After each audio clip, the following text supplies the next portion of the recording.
ሁለተኛ ከቤተ ክርስቲያናችን እምነትና ሥርዓት ውጪ በመደራጀት የንፋቄ ትምህርት ሲያካሄድ የነበረው አሰግድ ሳይሉ የተባለ ግለሰብ ለበርካታ ዓመታት የንፋቄ ትምህርት ሲያሰራጭ መኖሩ በመረጃ የተደረሰበትና የተረጋገጠበት በመሆኑ ከአሁን በኋላ በኢትዮጵያ ኦርቶዶክስ ተዋሕዶ ቤተክርስቲያን ስም እንዳያስተምር ምዕመናንም እንዳይከተሉት ምልአተ ጉባኤው ከግንቦት 3 ቀን 2009 ዓመተ ምህረት ጀምሮ ቃለ ውግዘት አስተላልፈዋል። ከቤተ ክርስቲያኒቱ ዕውቅና ውጪ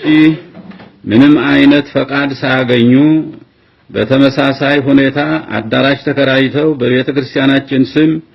ወንጌል እናስተምራለን፣ ዝማሬ እናሰማለን የሚሉ ሕገወጦች ከእንዲህ አይነት ድርጊታቸው እንዲታረሙ ምዕመናንም በተለይ ወጣቱ ትውልድ እንዲህ አይነት ሕገወጦችን ከመከተልና ሃይማኖታችሁን ከሚበርዙ ኃይሎች እንድትጠበቁ ቅዱስ ሲኖዶስ አበክሮ ያሳስባል።